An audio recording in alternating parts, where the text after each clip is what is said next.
Hi everyone, we are now in week 10 on the syllabus. That means we're coming into the home stretch of this, right? Only one more exam, which will be in weeks 13 and 14, and at a minimum this video plus one more of instructional material. Okay, so that would be this one and then next week's video. This week we are adding two scales, F major and F minor, and then we'll get into the pieces later. But very quickly, let's talk about these scales. F major, 1 flat. For piano, 2 octaves. The left hand fingering is exactly the same as the other ones we've done so far. So starts with a 5. 5, 3, 2, 1. 3, 2, 1.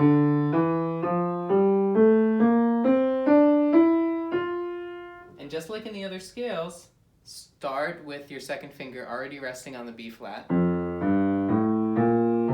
as you get to that second octave and you cross over with a 4, you're aiming, you're pretty much aiming with your second finger for the B flat again. So you're in that new position right away.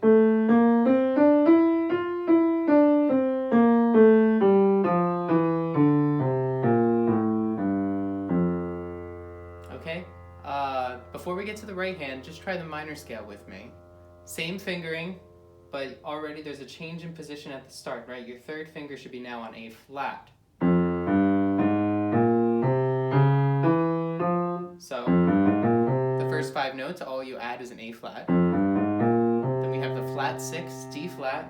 Aim for the E natural. 2, 1. Once more from the bottom. 5, 4, 3, 2, 1. Flat 6.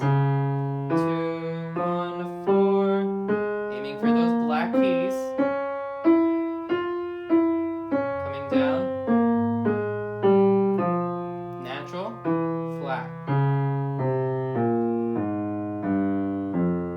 Alright, something to be mindful as you're doing all your scales, and I'm doing the left hand so you can see this, of that wandering thumb or runaway thumb that sometimes backs away off the keyboard. Make sure you're playing about halfway up the keys, comfortably grasping the black and the white keys, so you don't have to do too much twisting or in and out motion. Alright, so those are the two for the left hand. Let's go back to the major scale and we're going to look at the right hand. Starting with the thumb. 1, 2, 3, 4, and then we immediately tuck under with thumb. Right, so one more time. In this scale, we play 1, 2, 3, 4 before any tuck under. So have the 4 resting on the B flat. 4,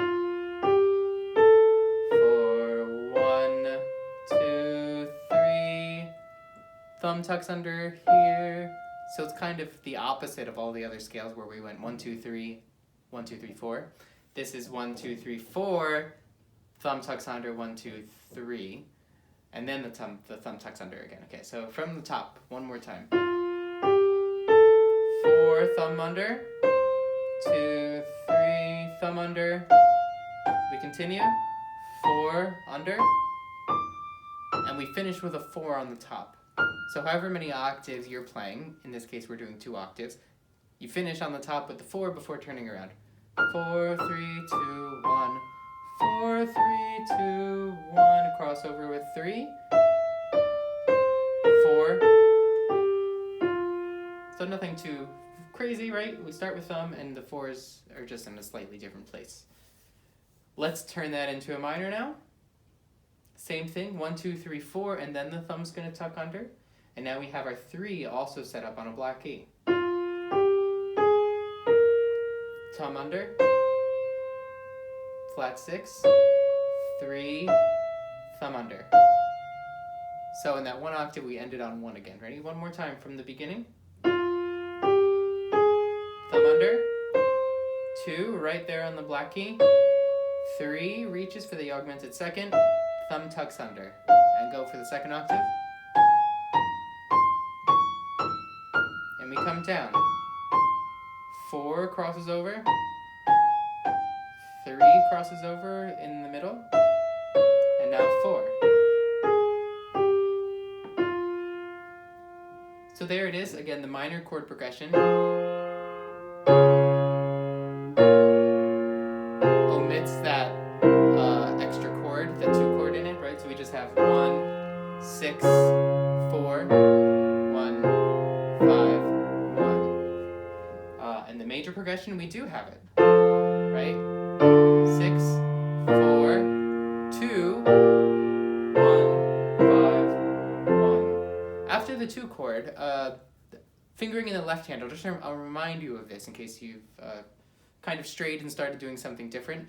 I believe the most efficient and most comfortable fingering to use for the left hand is 1, 2, 4, and you can repeat the 4, 4, but then your thumb closes in to play this, in this case, the C. 1, 5, 2. So that octave between the cadential, 5, and then resolving to 1 is thumb, pinky, 2. You're just resting in that octave position. And you get there by going 1, 2, 4, 4. Thumb is just closing in closer to the 4. 1, 2.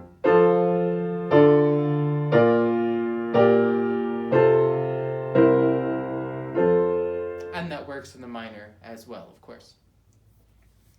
Okay, we have 2 pieces in the melody book. One is a play and sing, and one is just playing. So let's start with Small World. It's a small world. This is a play and sing. We're going to be transposing it in A, but we'll learn it in G right now. So transposing to A with a syncopated accompaniment. Take a moment now, I've already done it myself, but write in Roman numerals into the music, right? So the G is the 1, D7 is a 5/7, returns to G in the second line, another 1 chord. At the end of the second line, there's a G7. That is a, what? That's a 1/7. Which maybe if you have enough experience with secondary dominants now, you'd recognize that as a 5/7 of 5. G7 going to C. Excuse me, a 5/7 of 4. C is the 4 in G, and we're adding a 7th to our, what would normally be a tonic chord, a 1 chord. We're adding a 7th to it to serve as a dominant chord to the 4. So that is a 5/7 of 4. That's how you label that in Roman numerals. Then we have in the third line a 4. We are adding a 2 chord right after the C measure. So 4, 2, and then D7 is a 5/7 back to 1. All right, one more time. So of the ones that are listed, we start with a 1, goes to a 5/7, goes to a 1, then the 5/7 of 4, then a 4 on the third line. We add a 2 in the second measure, a 2 chord, which is an A minor chord in G, and then a 5/7 chord and 1. Okay, that's all of that. Now we're going to start in a first inversion chord for our right hand. Left hand is just going to be playing single notes, root notes, right? So that's a G chord. Root in the left hand, first inversion in the right hand. D7, find the nearest version of a D7. I like to do this, so I don't play fully voiced D7 chord. I just move in to C, D, F sharp. Right? So 1 to 5/7 back to 1. Then all we need to do is add a 7th to this, which in G major is an F natural. So that's your 4th finger. To C. It's all right there. Then we go down to a 2 chord. To 5/7. Back to. All right, one more time, all the chords from the beginning to the end of the third line. We'll just leave out the refrain for right now. All right, so 1 chord, just blocking them without the rhythm. 5/7, back to the 1. The chord just opens up. Right, we add the 7th. You can even, in your right hand, you could swap. You were playing a D with your second finger. You can, in the 7th chord, omit the D if it's more comfortable for you and just play an F. So again, it's a 3-note chord. And if you have a question about that, you can write to me. Resolves to a 4 chord. 2 chord, 5/7. So the 2 goes up a little bit, right? 4, 2. You should have your pinky on A, back to 5/7 to 1. All right, let's try and transpose this to A major right away before we start singing. So it's just up a whole step from where we just were. 1 chord, 5/7, which is an E7, back to 1. Now we have that 5/7 of 4, which means a G natural, 4 on G natural on your right hand, to a 4 chord, excuse me, to the 2 chord, to 5/7, to 1. Right. So the 4 chord, go right to the 4 chord, which in this key now is a D major chord. I'm playing, it's a root position chord, 1, 3, 5. From this to the 2 chord, my 3rd finger was on the F sharp. My 2 replaces it so that my hand kind of opens up and I can reach the 6th, I can reach the B on the top. Right? And then things come back together for the 5.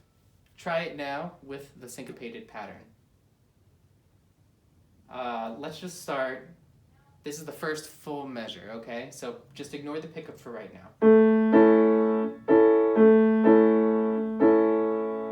So that was 2 measures worth. Ready?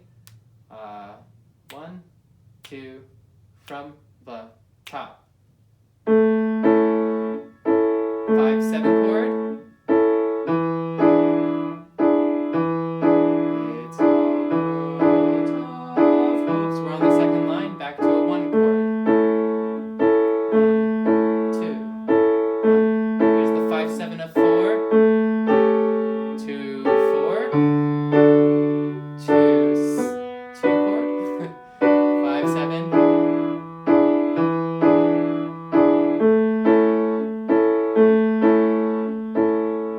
And then the refrain has a lot of, I think it's actually exactly the same. The chordal structure is exactly the same. The melody is slightly different. So let's try it once. I'm going to sing along so you can sing with me from the top. You can give yourself a little bit of introduction. So maybe play this pattern twice through. It's a world of laughter, a world of tears. It's a world of hopes and back to a 1 chord.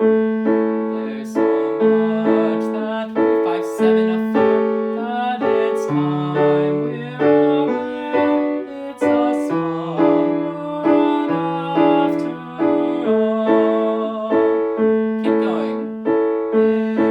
It's a small world after all. It's a small world after all. It's a small world after all. It's a small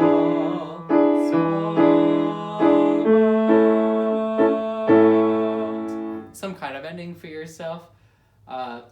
As you learn it, you'll be playing a little bit faster, hopefully, so you'll have more breath for those phrases.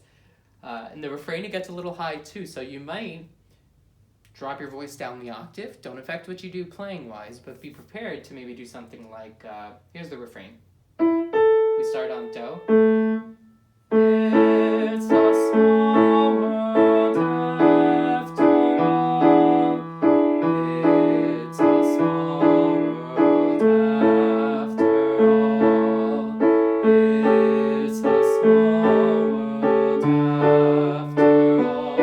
It's a small world. Now I added a 4 chord just for fun. But do whatever's comfortable in your voice. The goal is that you actually have planned it out so that when you come to the exam, you're not thinking on the spot, oh, shoot, it's getting high, right? Have a plan, practice it a number of ways so you figured out what's most comfortable for you. Let's look at the other one, Morning Has Broken. It's right here for me. This one, right hand is on the melody, left hand is doing a broken chord waltz, and we're doing it in the written key. So the broken chord waltz for the left hand is just going to be root position chords.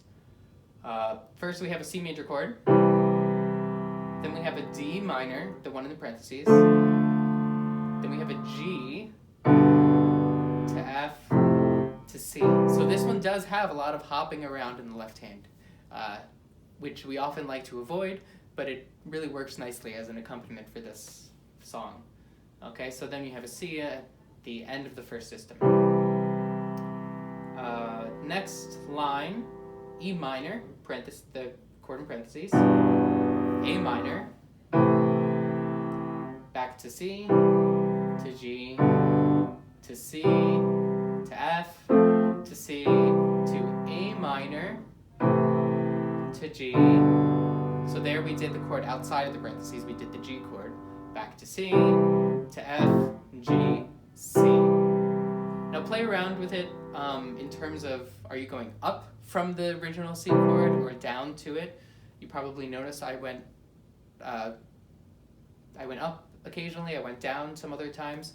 At the end I went C down to F, to G, to C. So there's some voice leading, 4, 5, 1. The right hand is playing the tune.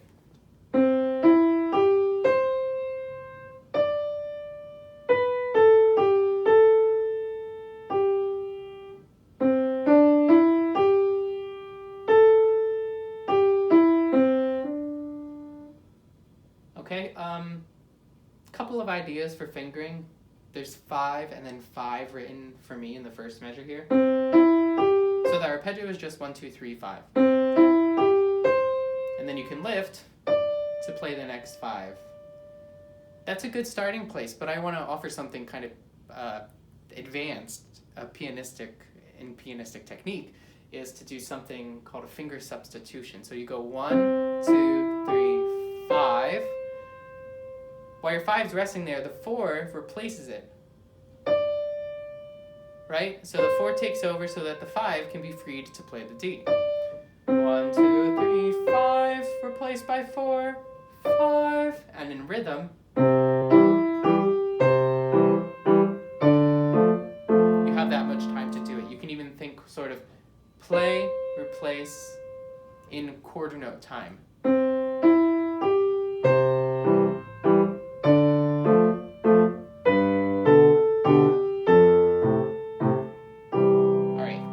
Those fingerings, either just playing 5, 5 with a lift or with a little bit of substitution in there, will have you ending with a 1 on the G.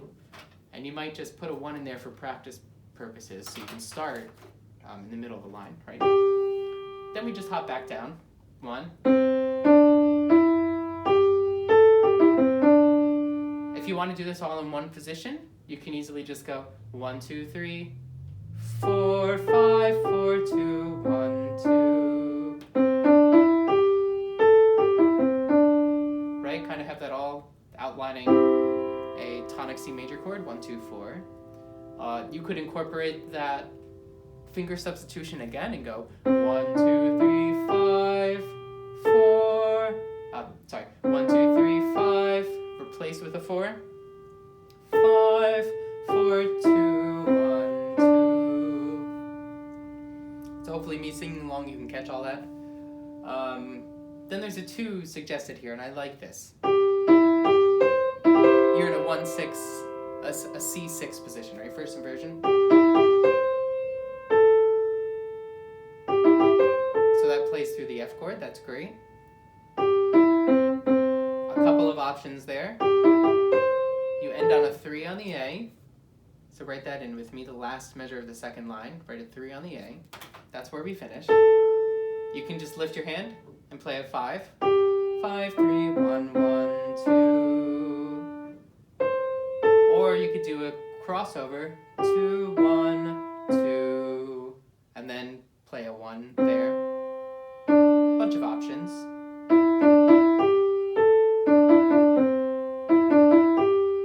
And then in that last line, you definitely want to have a 5 on the A, the highest note. right? So I'm kind of working backwards here. So probably a 4 on the G.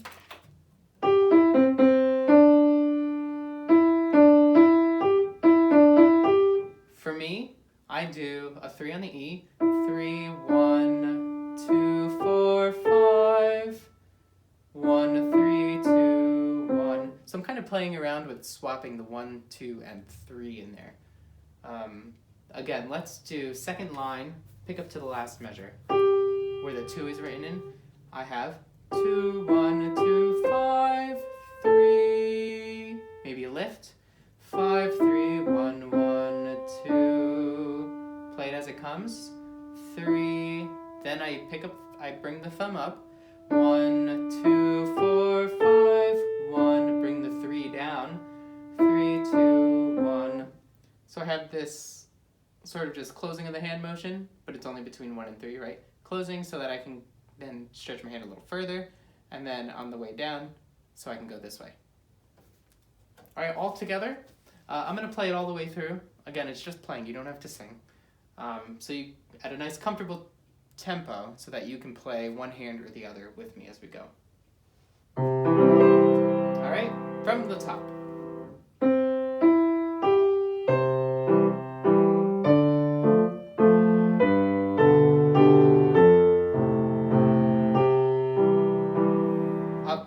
Excuse me, and one other thing.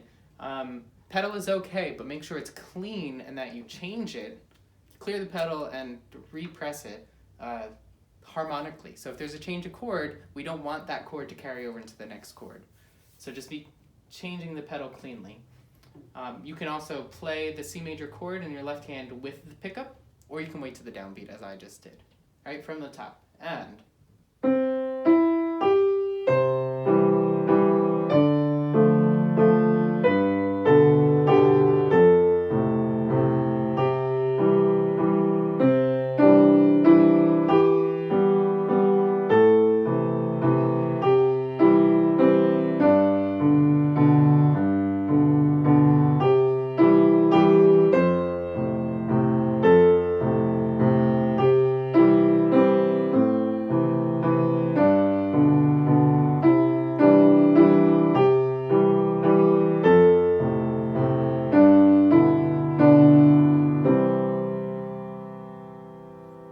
as you practice the left hand, don't always just be looking down to your hand to make sure you're getting the right position. Think about, again, like those, if there are any common notes in the hand and which finger would replace the other.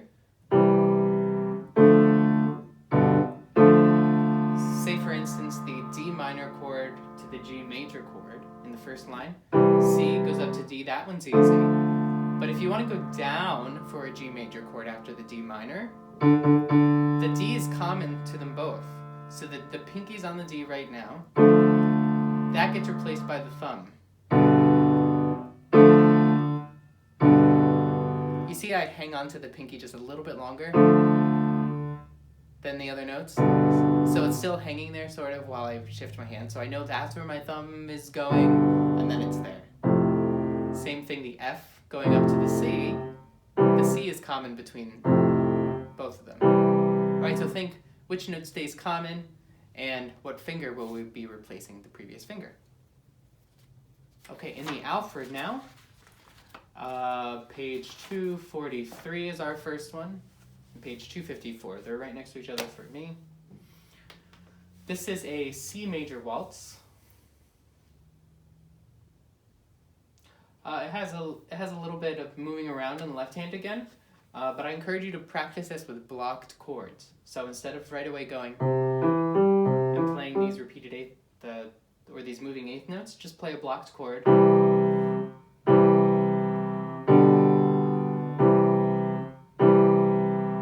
See where it moves. And use the suggested fingering, they're great. We're gonna ignore both repeats, so you can just cross out that first repeat in measure 8 and the one at the end also. So just straight through one time.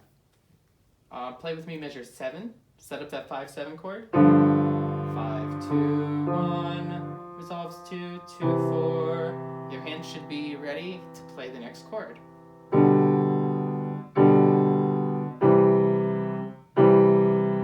move up. Good, so a nice little sequence, right? G going to a C chord, A major going to a D minor. This is an example of secondary dominance in music. We have a 5 to a 1 in the tonic key, then we have an A chord serving as a 5 to a D chord, a 2 chord, 5 for 2. Back to that G chord, to 1, same thing again. Now we shift up.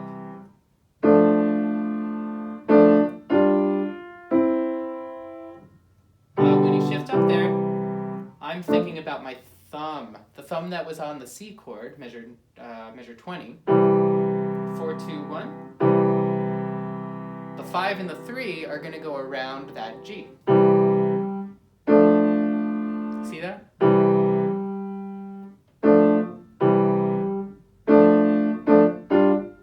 And do that once with me. Play the C chord in measure 20. Hold on to the G. Bring the 5 and the 3 up and play them. And then the subsequent D. Okay? 4, 2, 1, C major chord. Hold on to the G. Bring up 5 and 3. You go right around the G. And then try this. Hold on to the D. Bring up your 5 to play the G, second to last measure. Alright, can we try that as written now? Left hand, measure 20. Starts 4, 2, 1. Bring up the 5. Same thing again. Bring up the 5.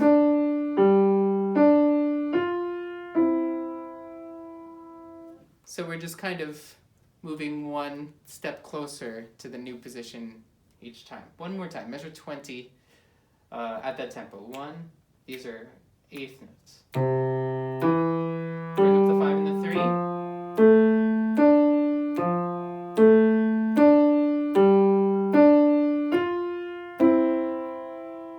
So that's the idea. The block position is good for sort of realizing all these notes. But in the end, the notes are played individually, and you want that sort of connection and a smooth transition between the different positions. Okay, let's go to the top and look at the right hand just a little bit. You can play forte. Since we're only doing one time, of course, that means piano on the first time, and if we did the repeat, forte the second time. So you can just play nice forte.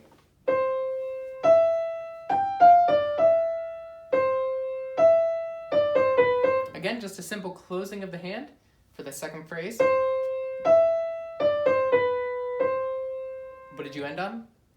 A 2. I'm going to write that in just so we know. So that means to start with a 2 in the next measure, we have to lift, right?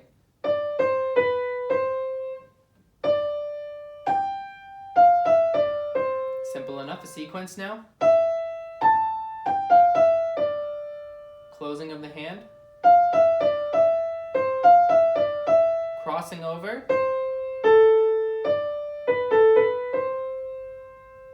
So we're kind of piling on all these different ideas we've talked about.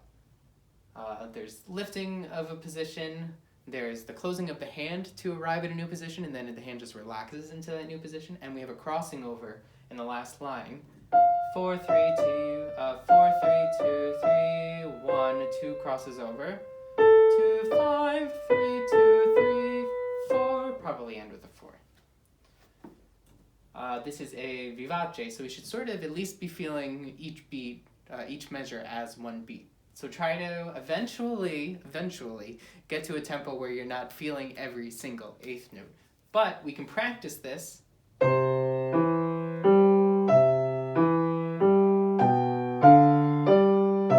okay if this is a nice tempo, so you can think about,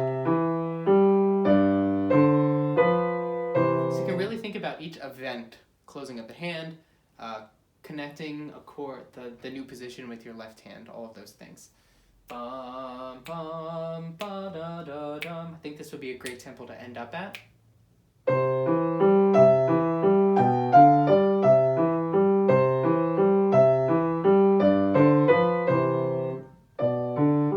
little softer. Crescendo.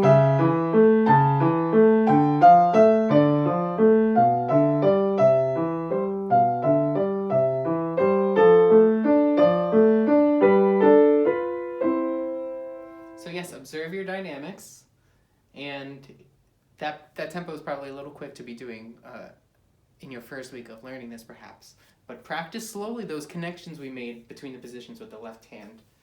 And even at a slower tempo, be thinking about the dynamics, and it'll come together. It'll quicken over the next couple weeks. All right, the other one is the Ecossaise, the Franz Schubert Ecossaise on page 254.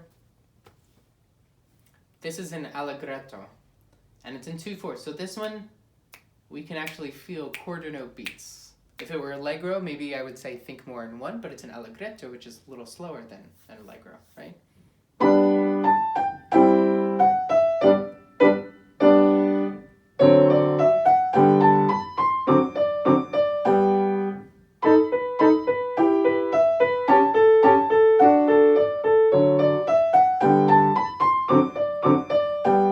We can cross out the repeats, all of them. So the end of the second line, beginning of the third line, and at the end of the piece. Just one time straight through. G major, we've got nice little chord progression in your left hand.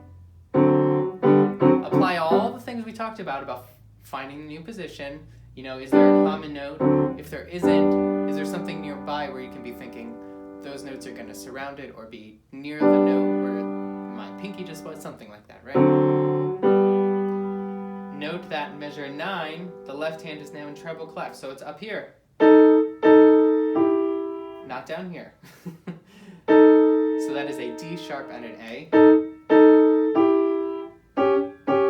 I just go 1 5 1 5 2 4, 1 5 1 5 2 4. Watch my hand.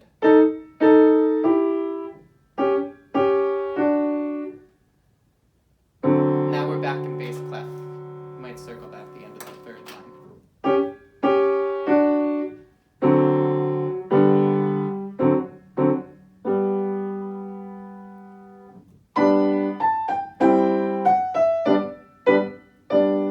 Good. I love this at the start with the right hand. 3, 2, 1, 3, or a little replacement. And then a crossover. 3, 2, 1, 3, 2, 1, 3, 1, 3.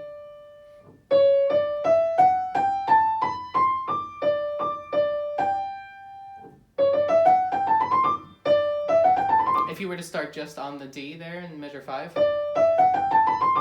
it's kind of like a D major scale with a C natural. Right, so you play just like you're playing a scale, and then you open up for the octave and get a 2 on that final G. Good, now we're looking at measure 9. Good, to get your hand around this, block measure 9 as one unit. It's just octaves. Block measure 10.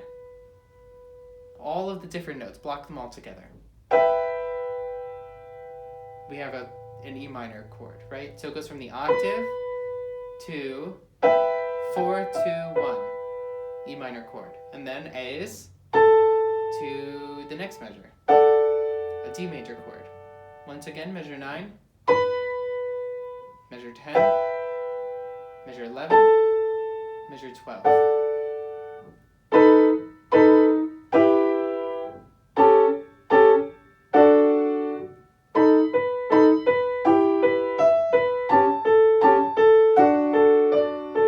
So that's how you can practice it. Slowly build the layers. Block, kind of take rhythm away from it. Block as large a chunk as you can. Then add rhythm. Then add the other hand.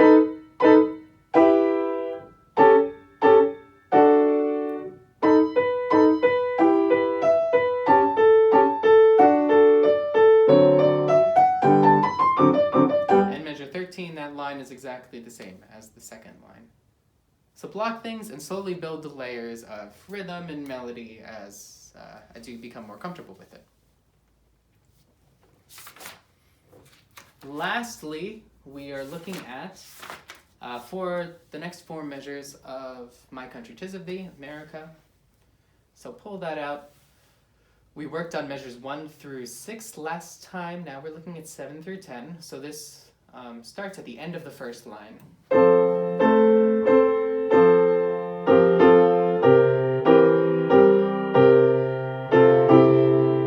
And play to the downbeat of that measure. Okay? This one's pretty straightforward. The right hand simply has these thirds. Repeated 3/5.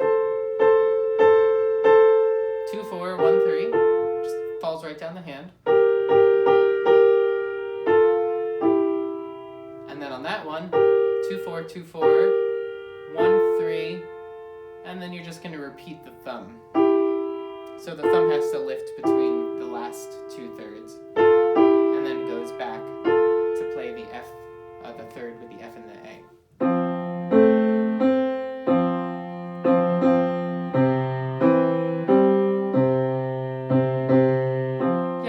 That's written here is excellent. It works great.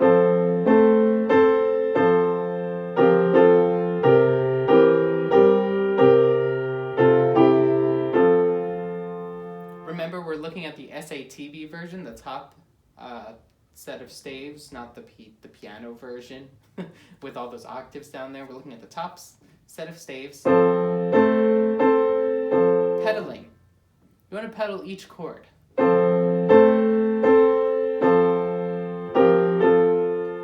So it's not harmonic. If I pedaled straight through the first measure, and you can experiment with this,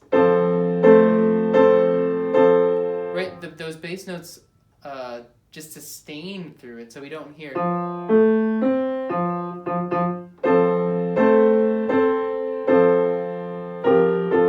And that's a quick little flutter of the pedal with the 8th note.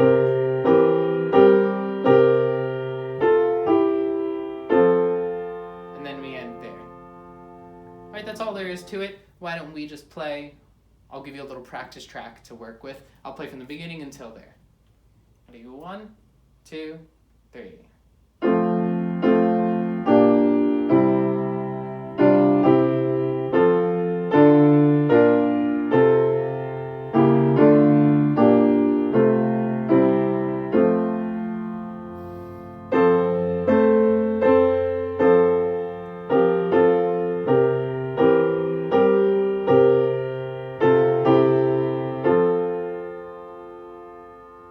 We stop there.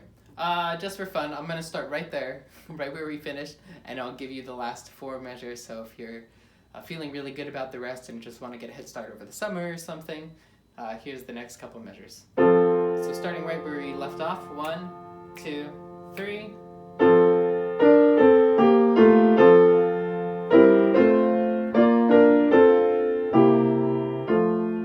Really feels incomplete just not to close it out that way. I'm not going to talk too much about sight reading, but over the next one, by the end of the semester, right, you should be in about stage 7 here, next week 8, and by the exam, I could be choosing from any of the stages up through stage 9. Employ all of the techniques I've discussed in the videos. Think ahead, think of the rhythm ahead. Before you start playing, think of it like a conductor. See if you can hear both parts in terms of rhythm, so you can see where the hands line up. Think about your hand positions. Is there a hand that just doesn't move the entire time? Can you name a chord that your hand position outlines?